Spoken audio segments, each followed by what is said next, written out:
voice is not that loud. Yeah, well, thumbs up. We're ready to go. I'm with Beth Nordin from Senex Harbor States, CIO. Tell me about your company and your role in the company. Okay, we are a supply chain company, commodities mostly. We're the largest cooperative in the United States, so we are producer-owned. And we do quite a bit in the ag area, buying, selling, storing, shipping, as well as in energy refineries. Sunflower seeds, we're international, all over the world. A lot of different commodities. Just about anything you can name, we deal with. Specific to IT, what does it look like for your company in terms of hiring in the next 1 or 2 years? And what technologies are you most interested in at this point? We have been doing in the last probably 3 years. The company has almost doubled in size in the last 4 years. And what we've done in regard to IT has also had quite a bit of growth for that. We'll continue to grow a bit, I think, in IT. What I need to do is to keep it very flexible, because we have a tendency to go up when the markets go up and go down when the markets go down. So in the case, I use a lot of contractors. So do I hire? I hire perhaps, I would say, 2/3 of the people that work directly for me. The rest of them are probably contractors.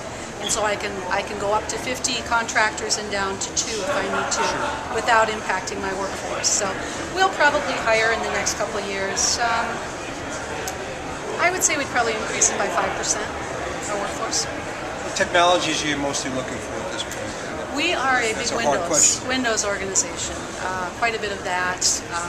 We do have ERPs, several of them. It's a large company. There's 14 different business units, so we have quite some enterprise type of work, having to do with Oracle, JD Edwards, but quite a bit of Microsoft. And the big growth area for us has really been in regards to the customer portal. There's quite a bit of our customers now who want to be able to, from a mobile standpoint, access the information and actually transact with us from wherever they are. Again, to IT talent, what skills outside of specific technical skills do you most look for in an IT person? The real technical skills, the bits and bytes, we can get just about any place in the world. So what we spend a lot of time looking for is people that can understand the technology, but also understand the business and how it's applied. So we love, for instance, for people who are going to be working on applications in our finance area to have a bit of a finance background. In fact, accounting is a wonderful thing no matter where you have it, because if you end up being promoted through the organization, at some point you're going to manage a budget, manage people, so that's very valuable. But I think that business knowledge is big. Communications.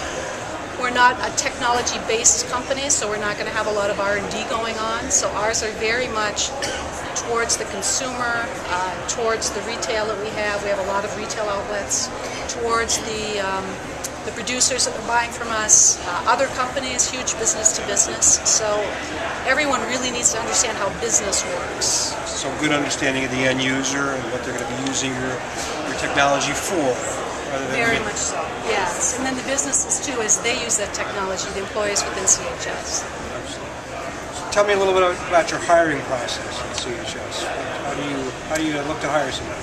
We don't use a lot of interns.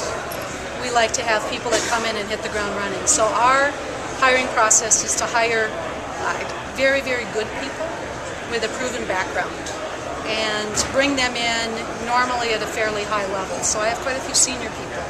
We do bring in some people that have graduated towards the top of their class in certain areas as beginners, but not a lot of that. I would say maybe 1 out of 15 we'll bring in at an entry level. Very few entry level. Very few entry level.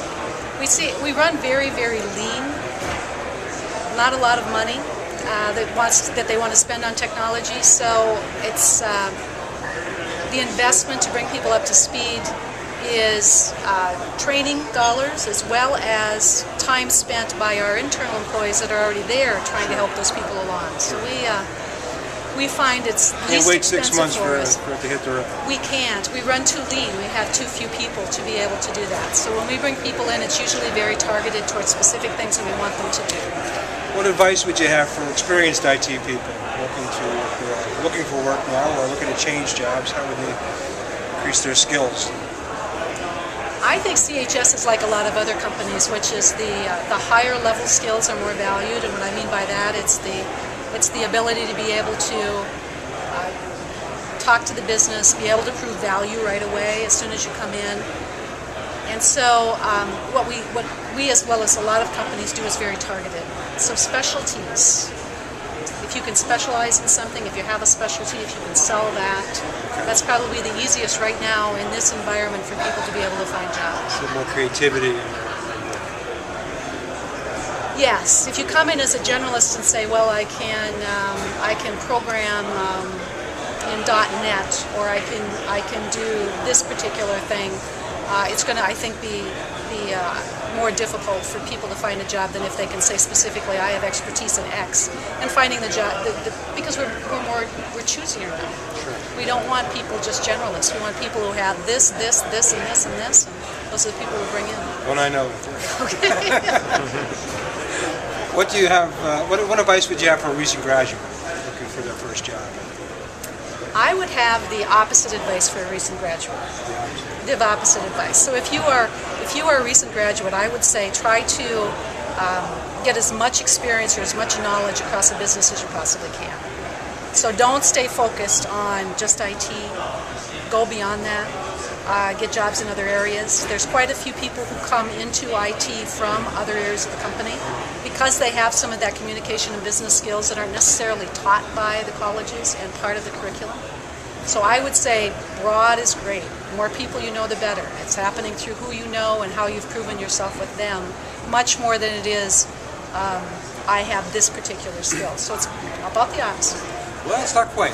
Actually, that's what I'm hearing from most people in your position. Is get a broad range of skills, read a book, learn yeah. English, yeah. all kinds of things like yeah. that. Serve on committees, do all sorts of things.